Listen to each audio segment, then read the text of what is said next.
Chicos, ¿cómo están? Muy buenos días.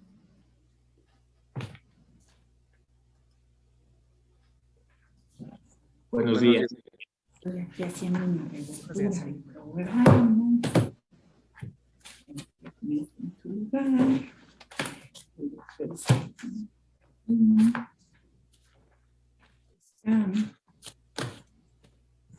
Ay, me estoy esperando para darles acceso a todos de una vez y de todos modos me faltan 4. Pero bueno, ya estamos aquí. Y bueno, pues vamos a empezar así a darle porque pues ya me estoy preocupando que llevo muy poquito de nuestro programa, pero esto va a ser rápido, la verdad. Y bueno, pues me gustaría invitar, sí, voluntariamente primero a quienes quieran hacer como un resumen, un retomar lo que estábamos platicando ayer, lo que hicimos ayer, lo que platicamos ayer, lo que conocieron ayer. No, nadie. Si no, mencionamos unos cuantitos, así rápidamente. Vale. Daniela. Sí, profesora. Lo que estábamos viendo ayer, bueno, estábamos retomando sobre los tipos de impuestos, que eran los federales, y un compañero estuvo hablando sobre los elementos, que eran el sujeto, el objeto, y también estuvimos hablando sobre lo que era la cualidad proactiva, no recuerdo muy bien la palabra. Imperativo atributiva. Ajá, que era cumplir las obligaciones, los procesos de ejecución y el procedimiento administrativo. También estuvimos viendo lo que era un acto administrativo y los trámites administrativos. Y también estuvimos hablando sobre los artículos 16 y el 14. Que el artículo 16 habla más sobre que nadie te puede molestar sin que tenga un fundamento o un proceso para, pues sí, para molestarte en tu persona, en tu familia o en tu domicilio. Y estábamos hablando sobre las personas que, por ejemplo, de Coppel, que te molestan para los pagos. Y bueno, ese fue el ejemplo que pusieron respecto a lo del artículo 16. A ver si ahorita alguien nos comparte a qué conclusión llegamos, a qué recomendación llegamos respecto de eso. Muchas gracias, Daniela. ¿Alguien más? ¿No? Yo, maestra. Adelante. Bueno, para comentar lo que dijo mi compañera, igual ¿Sí? Vimos lo que era un sujeto, un objeto y una base, ¿no? Me parece. ¿De qué? Bueno, el sujeto era dedicado a lo que es el activo y el pasivo. El activo se refería al Estado y el pasivo a los contribuyentes, que somos nosotros. También habíamos dicho que el objeto... Sí. Ajá. Bueno, también habíamos hablado del objeto, que es una actividad, bueno, una prestación de servicio, ¿no? Por así decirlo. También bueno, habíamos visto... O sea, que nos referíamos a que no necesariamente tiene que ser una cosa, sino también puede ser un servicio prestado, sino más bien se refiere a algo que dentro del comercio tiene valor. ¿Qué más? Bueno, también nos había comentado que era muy importante que las personas que no, bueno, pone yo como ejemplo, que los comerciantes que son informales era importante que estuvieran registrados, ¿no? Debido a, pues, pues que todos debemos de pagar el impuesto porque tenemos diferentes tasas. Por eso estábamos hablando también del impuesto y tarifa, que el porcentaje iba a la moral y la tasa iba a la física. Y igual la palabra que hemos visto es la heteromía, ¿no? Espérame. Ángel. Sí. Ok. Ajá, pero... Sí, perdón. Ajá, pero, ¿por qué traíamos eso a colación? O sea, lo decíamos en base a la progresividad y a la equidad que aplicamos a ellos, ¿no? Sin embargo, todos los elementos, tanto el personal como el material, o sea, sujeto, objeto, base, tasa, tarifa, todos los impuestos lo tienen, porque si no lo tienen, o sea, este principio de exacta aplicación de la ley no se cumpliría. Entonces, si un impuesto no tuviera sujeto, objeto, base, tasa y tarifa, podríamos todos promover un amparo y no nos cobrarían ese impuesto. Entonces, en todos los impuestos tienen todos los elementos, pero lo que decíamos que la progresividad está dada en función de uno de los elementos es dependiendo del impuesto del que estemos hablando, ¿no? Sí, es maestro. No, la palabra es que yo la apunté, pero no sé si estuvo bien porque está un poquito raro, que es heteromía, que es todas las normas jurídicas. Heteronomía. Es heteronomía, una ajá. característica de las normas jurídicas. Exacto, y las hace el Congreso de la Unión. Ajá, que significa que quien hace la norma es distinto de quien la aplica. Pero la heteronomía no solo es una palabra que constituye una característica de las normas jurídicas, sino una característica de la actividad humana. Por ejemplo, el nacimiento de una persona es una actividad autónoma o heterónoma. Es autónoma, ¿no? O sea, uno nace así como Mr. Bean, aparece y ya. No, no, pues hubo antes una relación, ¿no? Y todo eso. Ajá, pero ¿quién da a luz a esa persona que nace? ¿Es el La mismo que mujer, nace o alguien más? alguien más. Alguien más. Y una mariposa es un nacimiento autónomo o heterónomo. Autónomo. ¿Por qué?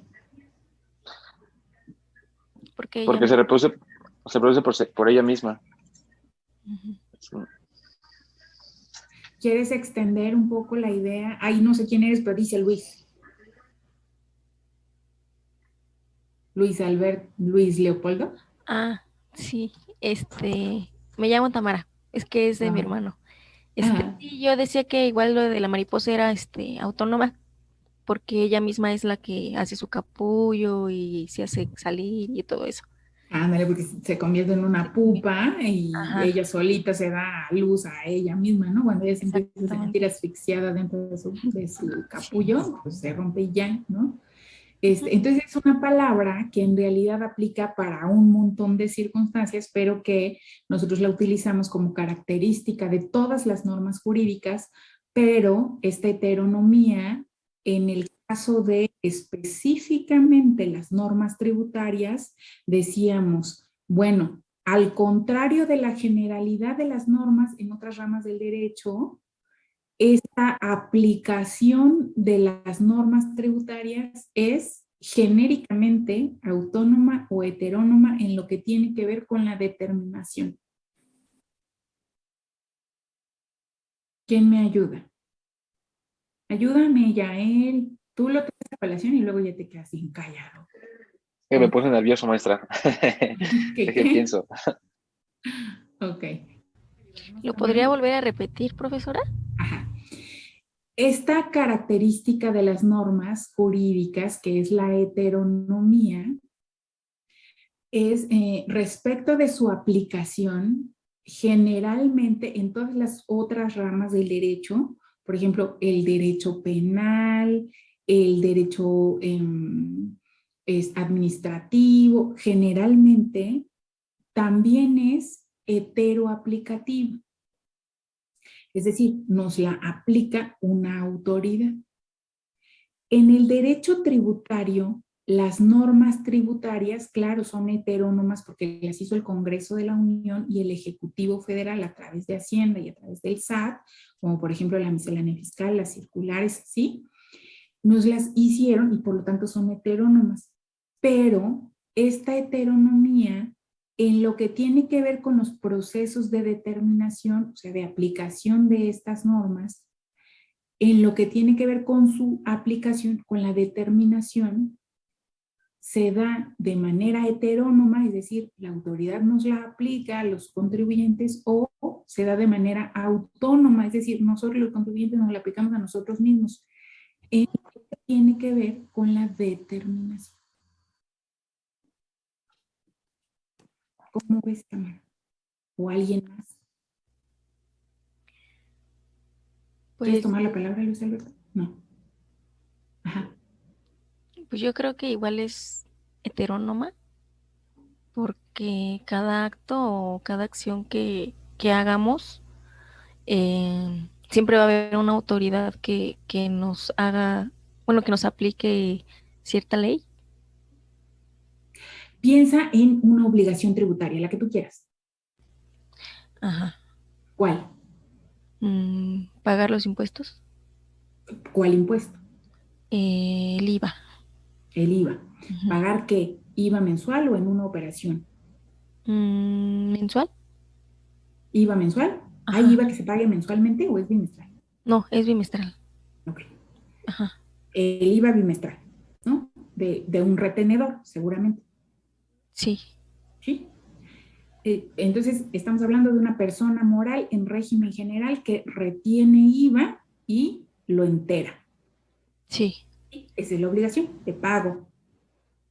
Esa obligación, el SAT viene, se fija que las retenciones sean correctas, se fija que tú hayas llenado la declaración y se fija que tú hayas hecho el entero de eso a través de una transferencia, de un cheque, algo así. ¿Se Sí. fija en que tú lo hayas hecho? Sí, pero eso es verificación. Ajá. Pero, ¿quién lo hizo? ¿Uno mismo? Y el que lo hayas hecho o el que lo haya hecho uno mismo, o sea, ese contribuyente, persona moral, en régimen general, el que lo haya hecho ese mismo contribuyente implica que esa aplicación fue autónoma o heterónoma de la norma de la ley del IVA. ¿Autónoma? Autónoma. Entonces, contrario a la generalidad, la norma tributaria en cuanto a la determinación de las contribuciones, o sea, nacimiento, verificación o determinación, liquidación y pago, en cuanto a eso, es autoaplicativa o heteroaplicativa. Autónoma. Autoaplicativa genéricamente, o sea, autónoma, ¿no? Pero siempre es autoaplicativa. O sea, en ningún caso podría el SAT decir, bueno, yo te determino, yo te liquido y ya nada más, págame, te requiero el pago. ¿Cómo ves, Tamara?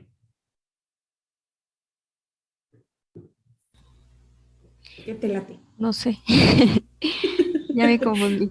Ayúdale, ayúdale ya él, porque la dejaste bien embarcada, Tamara, y ahora sí ya tú muy calladito. Sí. Yo digo que Ándale. también, yo digo que puede ser autónoma en ese sentido porque está dando la orden a la otra persona que si liquida ya va a estar saldada su deuda, por así decirlo, con el SAT, ¿no? Claro, pero Entonces, eso es respecto del proceso de ejecución. Entonces, en la ejecución es heteroaplicativa siempre, o sea, no te embargas tú solito, va el SAT y te embarga, o no te intervienes tú solito, va el SAT y pone un no, no, interventor, ¿no? no. Pero estamos en la determinación. Y en la determinación, ¿se te ocurre algún caso en el que el SAT diga, bueno, como tú no viste el nacimiento, no hiciste la liquidación, no me presentaste ninguna declaración y menos me hiciste ningún pago, yo te voy a hacer tus cálculos? Creo que sí existe un caso, ¿no? No recuerdo. Mm, Sí existe un caso, ¿como cuál caso? mm, es que tengo entendido que cuando se estableció, es que no recuerdo cuándo fue, creo que fue hace 2 o 3 años, que les dieron como que la oportunidad a los empresarios informales, bueno, a los comerciantes informales de registrarse en el SAT y que se les iba a condenar como 1 año, 2 años de ese impuesto y que ellos iban a llevar ya como que no contabilidad, pero de los ingresos que obtenían ellos. Pero es que no recuerdo, o sea, recuerdo haberlo leído, pero bizarramente, no enfocado directamente, pero Bueno, a ver si encontramos tengo más una información. laguna, sí. Ok, vamos a ver si encontramos más información y ahorita le esclarecemos. Si no, acuérdate para que lo hagamos. Juan Carlos y después Gerardo. Bueno, yo pienso de que antes de un embargo, el SAT ya sabe cuánto debes y ellos son en ese momento en el que ellos nos hacen los cálculos para saber cuánto es lo que nos van a embargar. Ándale, por ejemplo, ¿no? En la comprobación, o sea, si te hicieron una revisión electrónica, pues claro que ellos ya te hicieron la liquidación de tus créditos fiscales, por lo tanto, dentro del proceso de determinación también hay la posibilidad de que haya una heteroaplicación, o sea, no es exclusiva la autoaplicación, caben las dos, ¿no? Por eso no podríamos decir, ay, no, pues es que me están requiriendo el pago de algo que yo ni he calculado, ¿no? Y entonces tramíteme un amparo. ¿Tiene sentido eso? Pues no, porque si es el ejercicio de la facultad de la autoridad hacer una heteroaplicación. Y me faltaba Gerardo, ¿no? ¿Quién me faltaba? Sí, falto yo, profesora. Ah, sí, adelante. Yo tengo una pregunta. Sí. Por ejemplo, una persona que tiene un negocio informal y nunca se ha registrado como,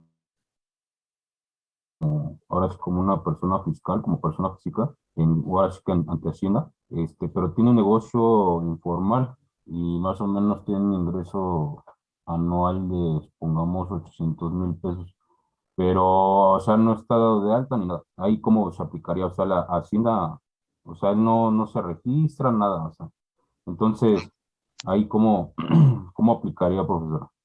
Fíjate que eso es bien común para pues la gente normal que no tiene ser un contador como tú, ¿no? Que piensa, ay, mira, mientras yo no me dé de alta no hay problema. Pero no es cierto, porque eventualmente, o sea, no tardan en darlo de alta en régimen general con seguramente actividad empresarial, porque tiene ingresos que le alcanzan para estar en ese régimen y no ha ido a optar por alguno de los otros regímenes que podría optar, ¿no?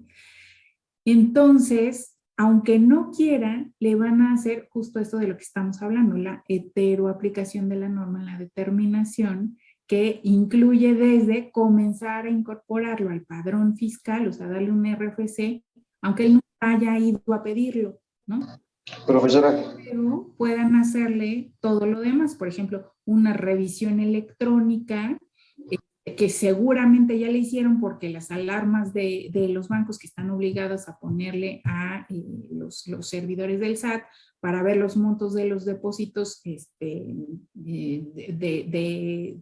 un cierto monto y el monto de los depósitos en efectivo, seguramente ya las tiene activadas, ¿no? Entonces, eventualmente, cuando en el avance del trabajo del SAT le llegue a algún verificador, pues lo que va a hacer es iniciar en una de las facultades de comprobación y verificar que si no está incorporado, para incorporarlo, de todos los ingresos que él ve que tiene ahí a través de sus estados de cuenta bancario, y si ve que son muy grandes, pues entonces seguramente también le harán una visita domiciliaria para ver qué otro patrimonio tiene y después le harán una determinación del monto de sus créditos fiscales y terminará con un requerimiento que si no atiende, un requerimiento de pago, que si no atiende, eventualmente lo van a embargar, lo que implica que probablemente le congelen sus cuentas bancarias, que probablemente si tiene inmuebles en el registro público de la propiedad le pongan ahí la anotación de que están embargados y que pueden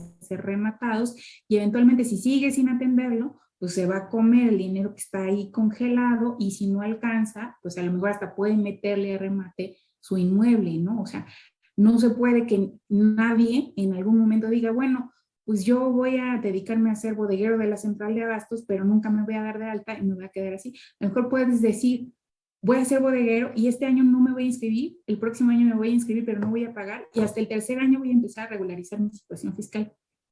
Es un enorme volado, un enorme riesgo, pero sí hay quien lo hace y sí hay quien puede sostener esa situación. Pero así que para siempre, no, porque eventualmente se va a meter en un problemón que tú vas a tener que resolver, pero va a ser muy caro resolverlo, mucho más caro que irlo atendiendo en las obligaciones que te Aunque se corresponden. hagan movimientos en tarjetas de débito, ¿Mande? aunque se hagan movimientos pero en tarjetas de débito, No importa. O sea, ni siquiera importa si son tarjetas del Oxxo o de Mercado Libre. Todas están, todo lo digital está supervisado, todo. La única sería que tuviera prestanombres, ¿no? Pero ahí el riesgo, sí, es menos probable que lo cachen, pero el riesgo de la comisión de un delito es más alto porque es delincuencia organizada. Es lavado de dinero y delincuencia organizada. Entonces, sí, el riesgo de que el SAT te cache es menor, pero el riesgo de que la FIGR te investigue es mucho mayor, ¿no? ¿Sí, Gerardo? sí, profesora, gracias. Vale, Jesús. yo tenía dos dudas. Bueno, Sí.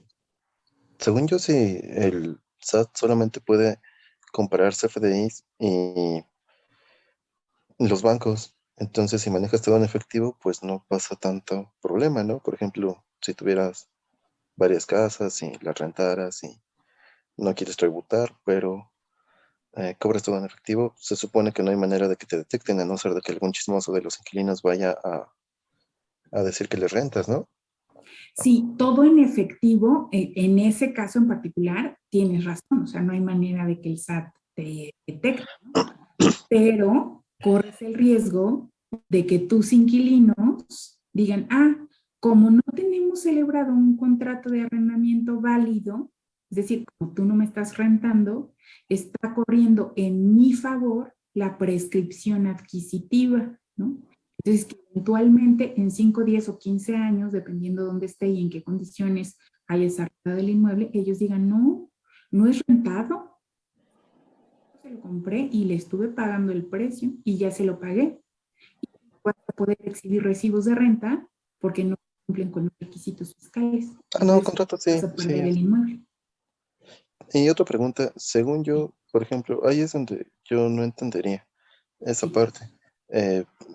Volviendo al ejemplo de la persona que tiene sus cuentas y le entra dinero y demás, sí se calcula para determinar el ingreso, pero si él nunca expidió un CFDI, ¿cómo calcularían realmente la base? Porque ya ve que la base es ingresos menos deducciones, te va a dar igual a una base, ya de esa base partes. Entonces, ¿cómo pudiese hacer la autodeterminación del SAT si no tiene las deducciones? Entiendo que tampoco no tuvo los ingresos, pero ahí no se pudiese llegar a un convenio conforme a la resolución Quiere decir, miscelánea la fiscal. heterodeterminación sin las deducciones, pero recuerda que las deducciones tienen que estar autorizadas y uno Y de cumplir con requisitos, ¿no? Exactamente. Uno de los requisitos para que estas deducciones sean válidas es que se haya expedido el comprobante con todos los requisitos. Entonces, por ejemplo, si a quien tenía que expedírselo no tiene RFC o no lo proporcionó o no proporcionó su domicilio fiscal o no se expidió en el tiempo en el que se realizó la operación, pues no son válidas esas deducciones. Entonces, aunque haya hecho esos gastos, por ejemplo, de mantenimiento, no los va a poder deducir porque no cuenta con el comprobante fiscal que cumpla con los requisitos. Sería como lo que pasa con los gastos de empresas que se mandan a no deducibles y que fiscalmente significan una pérdida. Bueno, pero para las personas físicas no se puede, ¿no? Pero en ese caso, esos... ok, ya entendí. O sea que nada más ellos determinarían el monto de ingreso como base para el impuesto, sin importar si hay o no hay deducciones. Y por ejemplo, para ese tipo de cuestiones no se puede amparar de alguna manera. Claro, pero tendrías que haber hecho una autoaplicación, no dejar que llegara a la heterodeterminación, porque esa heterodeterminación, digamos que pudiera ser adentro de una visita domiciliaria, ¿no? Entonces, adentro de la visita domiciliaria tú tienes que proporcionarle toda la información que le permita al visitador del SAT determinar cuáles son tus ingresos menos tus deducciones con todos los requisitos que dice para las deducciones. Pero si este gasto no es deducible, pues no lo van a deducir. Y tú, claro, por supuesto, después puedes interponer un medio de defensa, puedes plantear un recurso, puedes plantear un juicio de nulidad, puedes plantear un amparo, claro, después puedes hacerlo, pero en el momento que ellos están haciendo la heteroaplicación, pues ya no hay nada más que hacer. Solamente aplica cuando se hace la autoaplicación. Es que, por ejemplo, a un amigo bueno, yo eso lo vi, le congelaron sus cuentas porque él vende autos y según para esconderse sacó una cuenta de Banco Azteca. Y pues ahí le caían como 300, 400 mil pesos al fin que vas Banco Azteca no lo revises. Ay, Dios mío. Sí, no, es mentira. Y fue muy gracioso porque me dijo, sí, no, mejor me voy a Coppel. Fue como de, no, amigo, mejor me voy a Mercado Libre. Sí, entonces a él lo que le hicieron fue bueno, no es embargo. Le hicieron una revisión electrónica. No, pero le congelaron sus cuentas. Luego le hicieron un embargo precautorio. Exactamente, un embargo precautorio. Y ya fuimos al SAT, vi que tenía varias notificaciones, pero nunca activó su buzón y demás. De hecho, es algo que yo tengo la duda. Si no lo habían contactado y no le habían hecho ningún aviso formal, o sea, si contaba con una firma, ¿por qué lo hicieron el embargamiento precautorio de las cuentas? Si él como ¿Tenía tal firma notificado nunca electrónica estuvo. vigente? Sí, pero nunca entró al buzón tributario, o sea, nunca actualizó los medios de contacto. No importa. Aunque tú no entres a tu buzón tributario, si tienes buzón tributario y tienes vigente la manera de entrar a él, la notificación se considera hecha al tercer día hábil. aunque no la hayas abierto. No, bueno, entonces ya entendí por qué es. Pero pues no se me hizo tanto desmadre, nada más era el SAT, ver que no estuviéramos en el supuesto de lavado de dinero o de narco, le tomaron fotos a su changarro Y ya, y ya le lo descontaron las cuentas. regularizaste y Ajá, ya, sí, exactamente. metí Y sus... de ahí en adelante, él va a tener que pagar, o sea, ya se hizo un contribuyente cautivo, lo cual Sí. lo hizo un cliente cautivo tuyo, ¿sí? No es tanto relajo. Una pregunta, ¿Qué profesor. pasa? Espérame, ¿qué pasa, por ejemplo, con un criterio que tú quieres aplicar de, no, a ver, mantenimiento que se le paga al plomero si es deducible? Y siempre habitualmente te dicen, no, porque el plomero no te da CFDI. Eso requiere todos los medios de defensa posibles, ¿no? Ujú. Entonces, hay cosas que, sí, hay unas que dices, bueno, pues ya optas por regularizarlo y ya, porque tuvo el dinero para hacerlo. Pero si te dicen, bueno, para regularizar su situación fiscal, págame 10 millones de pesos ahorita y luego 1 millón de pesos mensuales. Espérenme tantito, pues ahorita no tenemos, ¿no? Vamos a ver cómo le podemos hacer, pues vamos a ganar un poco de tiempo, ¿no? Entonces depende de la situación. Ok. Bien, ¿algo más, Jesús? Sí, una pregunta. Por ejemplo, yo lo que hice con él, Ahí voy, porque él Cristóbal. no tenía ninguna deducción y Ujú. pues evidentemente él compraba y vendía autos, pero pues nunca facturó nada. Lo que hice fue generar todas las facturas como público general, pero en un año posterior poniendo en la nota cuando se percibió el ingreso. Se supone que Ujú. fiscalmente no está bien, ¿no? Porque no puedes facturar algo en ejercicios diferentes, pero para efectos del Ujú. SAT, pues no sé si les valió, porque cuando presenté las declaraciones de años pasados, sí me lo Ujú. permitió para Ujú. justificar el ingreso, pero no sé si realmente fue el tratamiento correcto o qué debía hacer exactamente. No, eso contablemente, yo no tengo nada que decirte. Yo creo que está bien porque no transgrede específicamente ninguna norma. Ese criterio contable que tú utilizas o ese criterio fiscal que tú utilizaste está bien, porque al final resuelve el cumplimiento de la obligación y a lo que te lleva al final está el pago de un crédito Sí, fiscal, no hay de otra, ¿no?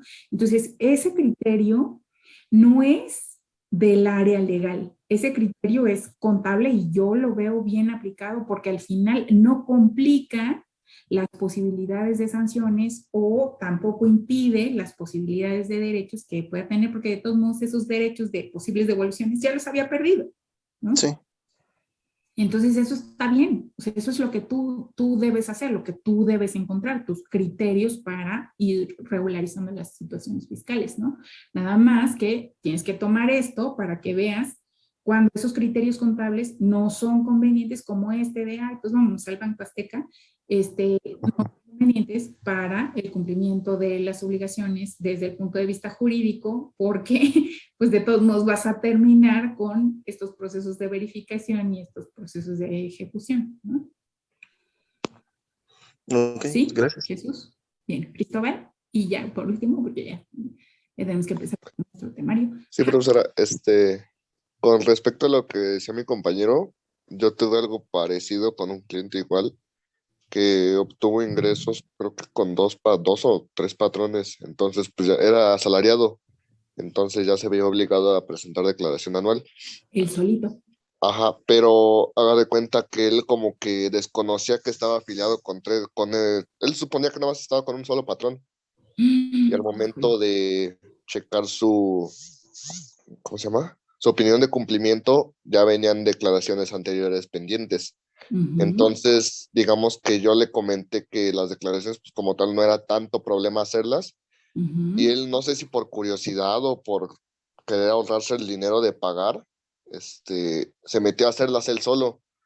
Pero me comentó que en los campos de ingresos acumulables la aplicación lo permitió editar. Entonces, pues él puso que todo estaba en ceros, cuando esos comprobantes de sueldo ya se habían emitido. Entonces, cuando me contactó, sí fue así como, no, pues no tuve nada que pagar, solo modifiqué mis ingresos y le puse que tuve 0 ingresos. Así o sea, por errores que tal vez el SAT comete o algo por el estilo. No es el SAT, es el outsourcing. No, o sea, me refiero a la aplicación, a veces llegabas a fallar. No, es el Llegan outsourcing. ¿Mande? Te puedo comentar lo que yo creo que es. Ajá. Simplemente es un patrón que contrató una empresa de outsourcing, unas factureras. Ah, no, Él sí, quiere sí, que le eso pasó. trabajó. No, sí, pero no, ¿Sí no se pasó refiere eso? a eso, A lo que me refiero es sino, que como tal la Es que aplicación cancelan del la SAT muy factura. rara vez deja hacer eso de meditar los ingresos. Entonces, no sé qué problema haya habido ahí, pero él pudo modificar como si nunca hubiera tenido ingresos por ese outsourcing. ujú, Entonces, de repente le llegó una carta de invitación por parte del SAT que cumpliera con, no recuerdo bien el término que usaron, pero sí le dijeron así como de que estás modificando tus ingresos, calcula de nuevo tus actualizaciones y recargos referente a la declaración que presentaste y que no procedía. Entonces, sí, en esa parte como que tal vez hay medios que uno puede aplicar, pero de repente no siempre. Entonces, como que no se no, confíen y de de todos modos, lo que... ¿de qué le servía modificar sus ingresos si ya tenía sus FDIs mensuales con lo que sí le habían pagado? Ajá, y le salió, el chiste es que le salió más caro el caldo que las Por albóndigas. supuesto, porque al final de todos modos no iba a tener que pagar porque ya le habían retenido. Pero bueno, pues Pero sí, ese es esa su parte fue la trabajo que... de ustedes, contadores, explicarnos a las personas normales que no tiene nada de malo hacer una declaración cuando tienes un negocio y un patrón o dos patrones, pero que tu patrón no te lo va a hacer solito, a menos que haya hecho lo que nos dice Jesús, ¿no? Ah, pues es que contrató un outsourcing y es obligación del outsourcing hacerte tu declaración por tus dos patrones supuestos, porque él es el que te está originando esa necesidad de hacerlo, ¿no? Entonces, si no lo hace, es una transgresión, pero de carácter laboral, no de carácter tributario, ¿no? Sí, y otra cosa, Pero el que tenga la necesidad de hacer una declaración no necesariamente implica un pago, que es a lo que todos ya tenemos. exacto. Sí, Cristóbal.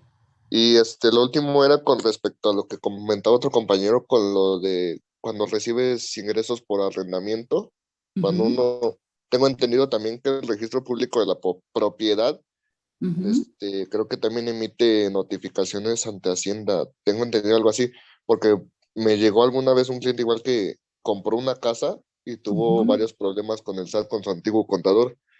Entonces, al momento de adquirir la vivienda igual para arrendamiento, creo que el notario o el fedatario, no recuerdo cuál de los dos, le requirió cierta cantidad igual para esos trámites y con eso inclusive lo dieron de alta.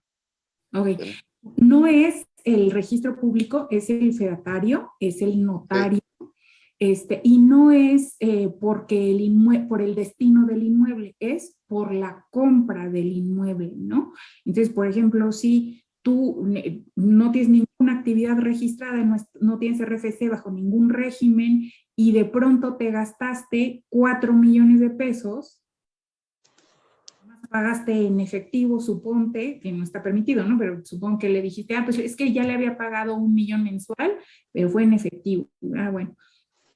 De pronto te gastaste 4 millones de pesos y dices, no, pues no, yo no trabajo, soy estudiante.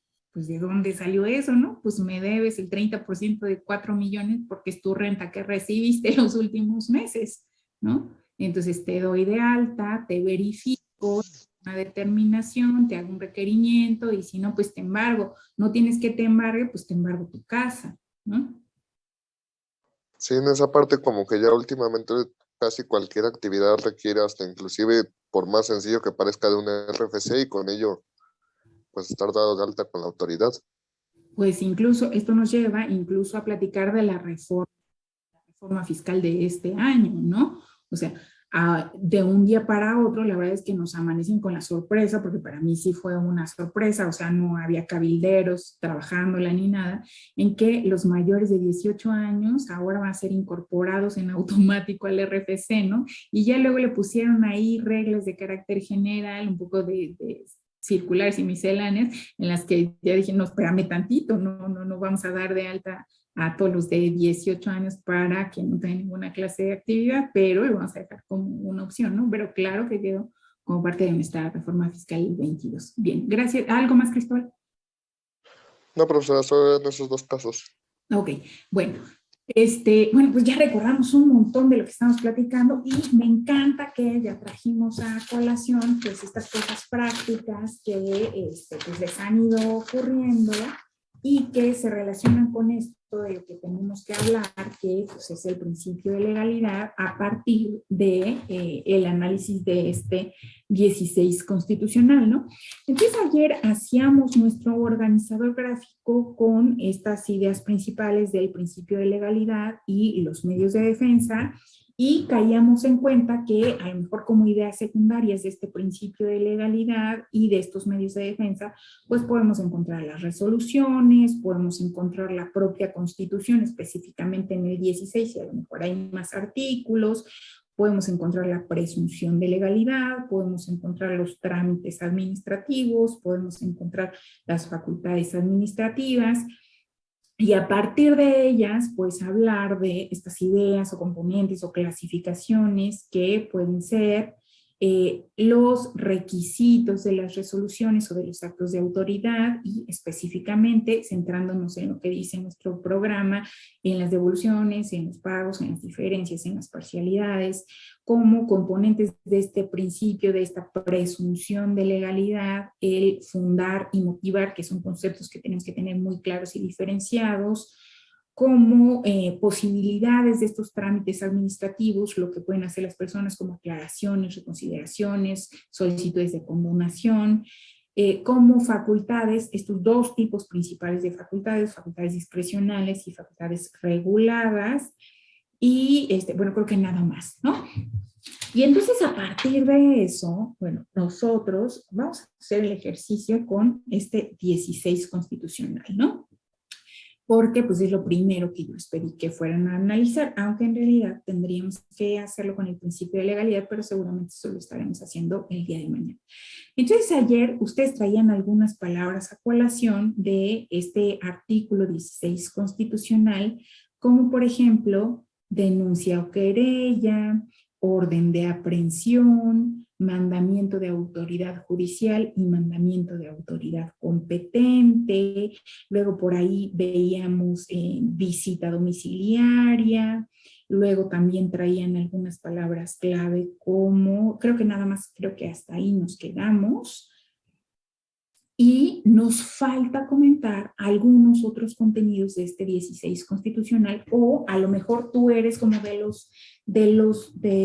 los contrarios a mi team, que necesitas escribirlo en texto, que no puedes nada más así con el organizador o con la lluvia de ideas, sino que necesitas ir poniendo frases o palabras que te ayuden a ir comprendiendo, recordando, sabiendo de qué se trata este 16 constitucional, ¿no? Entonces yo ahorita te voy a compartir el organizador que yo hice, que es como otra forma de comenzar a 366, como otra forma de comenzar a abordar los contenidos, ¿no?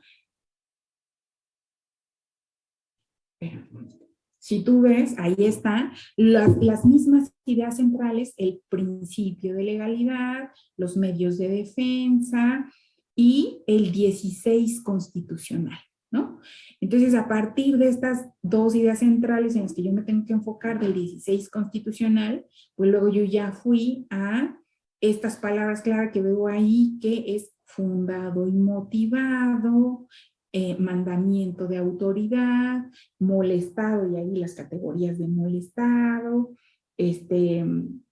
disposición judicial, las posibilidades para la disposición judicial, y luego abajo, en lo que tiene que ver concretamente con lo fiscal o con lo tributario, pues la visita domiciliaria, que si es de una u otra cosa, esto que puse ahí como palabras clave que a mí me late, o me latería si no supiera al respecto, que tiene que ver con fundado y motivado, y así, ¿no? Entonces, esa es otra forma de ir haciendo pues tu análisis del 16 constitucional, ¿no? Porque seguramente tú cuando fuiste a la lectura, pues a lo mejor hiciste texto seguido, ¿no? O sea, sí, no hay problema con el análisis de texto, o quieren que hagamos un ejemplo con el 16 constitucional, de cómo es que podemos ir avanzando en la investigación, o lo hacemos con lo de principio de legalidad mejor. lo hacemos con el principio de legalidad mejor, porque el 16 constitucional yo me imagino que ya lo leyeron, ¿no? Ok, bueno, y entonces aparte de lo que me comentaban ayer, ¿qué más nos falta comentar de este 16 constitucional? O sea, por ejemplo, ¿cuáles son las categorías de molestia que están expresamente prohibidas ahí en esta garantía individual que tiene que ver con este principio de legalidad? ¿Cuáles son las prohibiciones expresas?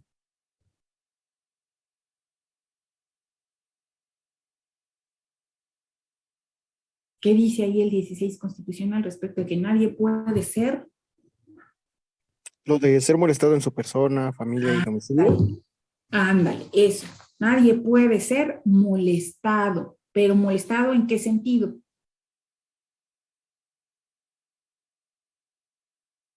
Ándale, Alan. Pues en casos legales, ¿no? Sin un requerimiento previo, como... O sea, por no sé. ejemplo, si tú vas en el metro y un policía va ahí en el vagón del metro y te va apachurrando un montón, tú podrías decirle al policía, oiga, está transgrediendo el 16 constitucional porque me está... No, porque en el metro, pues, hay muchas personas y no se puede evitar el estarse apachurrando entre todos, entonces no se vería el caso. Ok, entonces no podrías alegar que te están molestando en tu persona. ¿En qué más no te pueden molestar? No en ese caso, sino en los casos que ahorita vamos a definir como actos de molestia en tu persona, ¿no? ¿En qué más no? En mi familia, Ajá, ¿en qué más? el domicilio en el que vivo, que vayan a tocar y hablar sobre algún asunto. Ok, ¿qué más? Papeles o posesiones. Ándale, tu propiedad en general, ¿no? Sí. Entonces, el que el policía de la esquina vaya y toque en tu casa y te diga, oiga, mire, buenas tardes, yo no venía a nada específico por aquí, pero quisiera pasar un momento a su domicilio, si usted es tan amable de permitirme la entrada, ¿eso es un acto de molestia? ¿No? O sea, tú lo dejas pasar sin problema. Si tiene la autorización de la persona, yo creo que no, ¿no? Hablaron dos personas al mismo tiempo, una fue Gerardo y alguien más. Yo ¿No? decía que si tiene la autorización de la persona, no es molestia, ¿no? Si tiene la autorización de la persona, no es un acto de molestia, pero cuando sí sería un acto de molestia. Cuando agreden O o sea, cuando se quieren meter a la fuerza. tiene que llegar, por ejemplo, ¿no? Cuando quieren utilizar esta cualidad coercitiva de la norma para cumplir esa actuación o esa función o esa atribución, ¿no? Entonces así, y tú le dices, pues mire, no tenía planeado recibir visitas oficial, pero pues si usted quiere ser mi visita y presentarse y cumplir con las normas de protocolo social y las normas sanitarias de esta casa, pues bienvenido, ¿no? Le ofrezco un tecito. Ahí no es un acto de molestia. Pero si tú le dices, mire, sabe que yo ahorita estoy trabajando y la verdad es que no lo puedo atender, y el policía insiste, ¿no? Pues yo soy policía y me tiene que dejar pasar. Eso es un acto de molestia, aunque tú no lo dejes pasar. ¿Cómo ves? Sí, se está molestando. Implica un acto de molestia, aunque no lo dejes pasar a tu domicilio, porque es una molestia respecto de tu domicilio, ¿no? No que te enojes o que se peleen o que te agreda, sino que interrumpa tu habitualidad. Por ejemplo, un acto de molestia será que te vacunes. No. ¿Cómo ves? El que te vacunes es un acto de molestia. No, porque es para el bien tuyo, ¿no? El que te vacunes contra la influenza, el que te vacunes contra el COVID, es un acto de molestia en términos de que es una autoridad sanitaria en el ejercicio de su función y a ti te está interrumpiendo tu habitualidad. Y nos dice Gerardo, no, yo creo que no, porque es para mi bien, pero hay personas que no piensan que es para su bien. Y sin embargo, pues tienen que estar vacunadas, ¿no? O sea, por ejemplo, tienen que estar vacunadas, si no, no pueden entrar a un espectáculo público, o tienen que estar vacunadas, si no, no pueden tomar un avión. Entonces, ¿será o no un acto de molestia? ¿Cómo ven? Depende de quién venga, ¿no?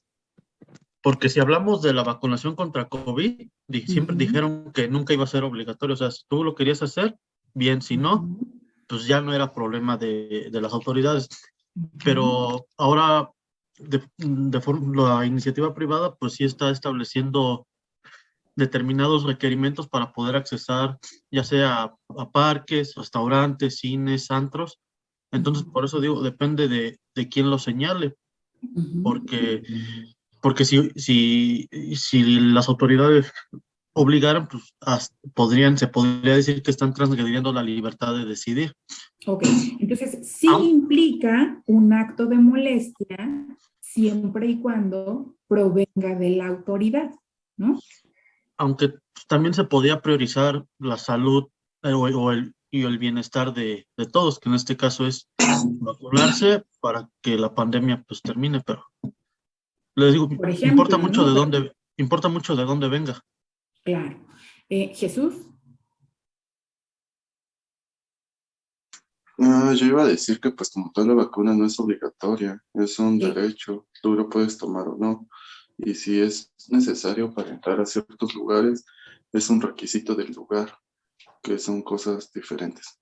Que nos lleva a lo mismo, ¿no? No, en realidad es lo mismo, o sea, implica un acto de molestia, pero no podemos entenderlo como un acto de molestia de estos que señala el 16 constitucional, porque no proviene de una autoridad. Entonces, estos actos de molestia los entendemos como lo que rompe nuestra habitualidad, pero que solamente llevan a cabo las autoridades o que están llevando a cabo, no solamente, que el acto de molestia por el que tú te puedes quejar es por ese que ejecuta la autoridad, ¿no? Pero podemos entenderlo como cualquier cosa, como, no me acuerdo si ayer les comentaba aquí, a ver, si tú eres un patrón y llega un verificador, llega un notificador del tribunal laboral sin que medie una denuncia o una demanda de uno de tus trabajadores y el notificador llega a verificar las condiciones generales de trabajo, eso es o no un acto de molestia. Independientemente de que tú lo permitas o no, es o no un acto de molestia. ¿Cómo ven? ¿Tiene un mandato escrito no se considera, no, profesora? Si tiene un mandato escrito, no es un acto de molestia. Ese sería el criterio al que se puede apegar la mayoría. ¿Cómo ven? ¿Sí o no? ¿O hay alguien que...?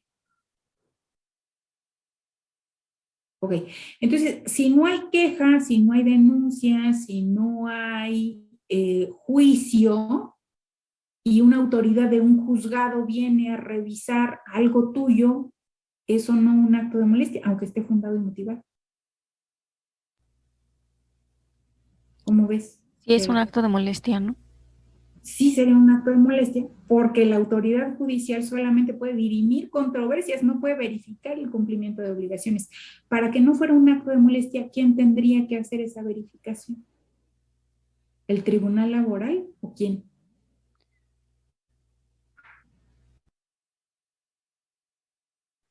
Depende de la autoridad competente en ese momento, ¿no? La Secretaría del Trabajo, ¿no? Ellos sí, con sus inspectores, con sus verificadores, sí pueden decir, bueno, pues fíjese que me encomendaron y aquí está el oficio que viniera a verificar las condiciones generales de trabajo de sus empleados, pues puede estar como patrón, ¿no? Como centro de trabajo. Y entonces no sería un acto de molestia. Pero si fuera un notificador de un tribunal y te dijera lo mismo, ¿es un acto de molestia?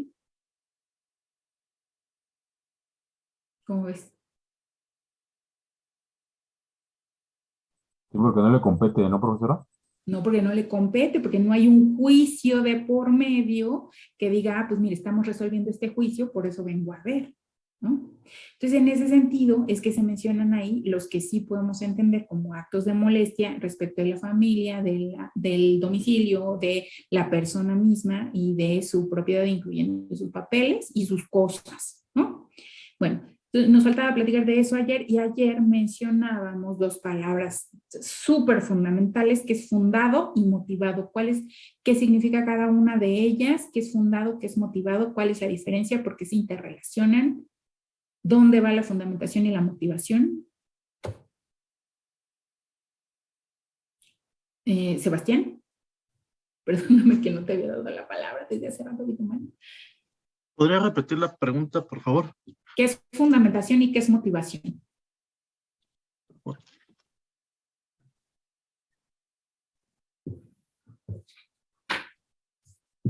¿Quieres pensarlo en lo que a ver, Ali nos regala algo del concepto? Bueno, yo recuerdo, y bueno, por lo que le entiendo como las palabras, el fundamentado es como que esté en alguna ley, ¿no? O sea, que tenga como el fundamento legal de que existe como esa ley, y en motivación o motivado, que tenga como el motivo del por qué se está realizando como que ese fundamento legal, ¿no? Bueno, sí, es un buen punto de partida. Entonces, tú dirías que la fundamentación está expresada en un documento emitido por una autoridad, expresada en qué parte o en qué forma o cómo te dice la autoridad su fundamentación. ¿Cómo puedes identificar? Esto es el fundamento. Bueno, de cuando llegan como digamos los requerimientos, viene como de acuerdo como a el artículo de tal ley, pues ahí es cuando viene como el fundamento. Ándale, como los artículos, ¿no? Entonces, si yo dijera, por ejemplo, vengo a notificar en términos de el 14 y 16 constitucionales el inicio de un proceso en el que ha sido señalado como tercero perjudicado, ¿cuál sería la fundamentación? Sebastián.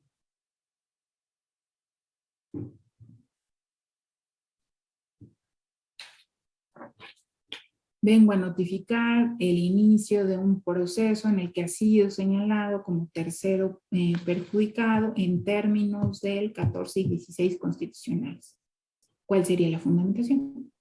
El artículo 14 y 16 constitucionales. El 14 y el 16 constitucionales, esas son la fundamentación, o sea, son las leyes que estoy señalando donde específicamente dice ahí que si tengo permitido el ir a causar ese acto de molestia que implica la notificación de la existencia de ese proceso, ¿no? Por decirlo de alguna manera. Por supuesto que no sería una fundamentación suficiente jamás, y la fundamentación tiene que ser exhaustiva, o sea, de todas las leyes que específicamente señalan para la autoridad que esté ejecutando ese acto de autoridad, la atribución de sí realizarlo y realizarlo en esos términos, ¿no?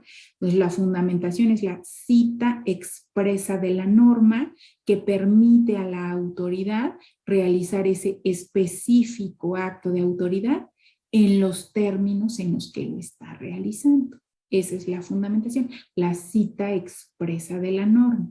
Pero tiene que ser exhaustiva, o sea, de todas las normas relacionadas con ese acto de autoridad. Por eso vemos luego en la fundamentación toda la pirámide de Kelsen ahí citada, porque si no, luego los abogados somos bien mañosos y decimos, esta fundamentación está incompleta, por lo tanto, este acto de autoridad es inválido, es ilegal, ¿no? O es inconstitucional, y entonces podemos promover un medio de defensa. Entonces te ponen ahí toda la fundamentación de la Constitución, del Código Fiscal, del reglamento, de la ley del procedimiento contencioso administrativo, a veces hasta de la ley de procedimientos administrativos, así, ¿no? Toda completita. Pero, y luego, como ya saben que los abogados somos mañosos, pero también hay abogados mañosos que trabajan en el gobierno o haciendo actos de autoridad, entonces también luego ya le ponen esta frasecita que dice, y los demás con fundamento en el 14 y 16 constitucionales, pero también dice, y los demás, que son ¿qué? Los demás artículos que son, ¿cómo termina esta frasecita? ¿No? ¿Nadie lo ha leído nunca? ¿Nunca se tienen a leer la fundamentación? Con fundamento en el Código Fiscal. No. Adelante, Tamara. No, sí, iba a decir en el artículo de tal, ya sea del código, de con fundamento en el capítulo 2 del Código Fiscal. Ajá. Y los demás, ¿cómo dice Mauricio?